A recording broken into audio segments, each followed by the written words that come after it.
fin 2016, tu as une idée, tu as envie de lancer ta boîte, c'est quoi ton idée? Du coup, mon idée, c'est de faire un coffret beauté réfrigéré spécifiquement conçu pour les produits cosmétiques, qui permet vraiment en fait, de les conserver de manière optimale et de booster leur efficacité tout en étant respectueux de l'environnement. Un produit qui peut être placé dans la chambre ou dans la salle de bain, qui est complètement silencieux et avec vraiment des agencements qui sont adaptés pour les cosmétiques. Donc on est vraiment sur une technologie brevetée. Aujourd'hui, c'est quoi votre problématique? C'est bien d'avoir une idée, une vision de son idée, mais l'objectif c'est vraiment que ça plaise à la cible. Bah oui, c'est clair, parce que c'est eux qui vont t'acheter. Il s'est passé quoi de fin 2016 à fin 2018? Plein de choses. Beaucoup de choses. On est parti de la feuille blanche, donc après l'étude de marché, Clara m'a parlé de cette idée. Moi je me suis dit, oh là là, c'est génial, moi je suis très curieux.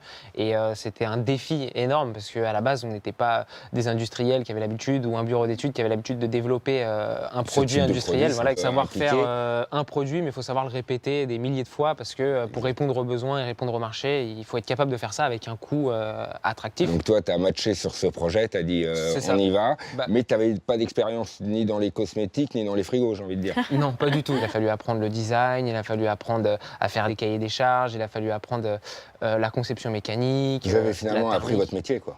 C'est ça. En fait, on a appris à développer un produit, on a appris à industrialiser un produit. J'ai appris l'impression 3D, donc il a fallu qu'on passe en mode Bob le bricoleur, si on peut appeler ça. Ouais, mais c'est bien, c'est comme ça qu'on devient astucieux. C'est comme ça généralement que viennent les meilleures idées, parce qu'on est sous contrainte. Et du coup, on a tout internalisé, donc le développement du produit et le prototypage du produit. Et ça nous a permis d'être très agile et d'aller très vite pour comprendre vraiment les besoins des clients, et c'est ce qui nous a permis d'aujourd'hui. C'est-à-dire que vous avez testé, en fait, vous avez fait des retours et des itérations, vous avez validé votre concept, vous l'avez éprouvé. Dans ces 2 ans, il y a eu combien de versions? En fait, on a fait justement au moins 120 itérations.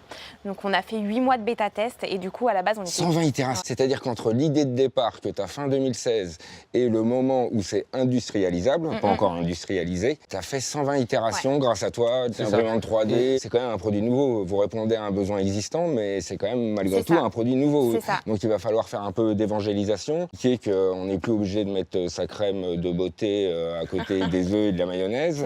Si je fais une petite synthèse de votre projet, je vous dis déjà bravo, parce que vous répondez à un besoin. La deuxième chose, c'est que vous êtes passé quand même par le parcours de l'industrialisation. Pas si simple. C'est pas si simple de l'amener à son terme et que ça fonctionne. Et ça, quand même, vous avez réussi. Et en 2 ans, c'est pas anormal. Vous avez mis plein de critères différenciants par rapport à ce qui pouvait exister, donc déjà un brevet. Vous avez fait plein de retours avec des utilisateurs, avec des futurs clients. Donc ça, c'est bien, c'est malin, parce que enfin, vous allez correspondre à votre public, parce que c'est eux à la fin qui vont acheter. Donc si la porte s'ouvre pas bien, si il n'y a pas de quoi mettre le pot de crème, si tout ça n'a pas été bien vu, bien prévu, et c'est ce qui doit certainement expliquer les 120 prototypes que vous avez faits, c'est d'arriver à une forme de perfection. Donc là, vous êtes arrivé à la perfection, il ne vous reste plus qu'à la vendre. Vous avez des questions?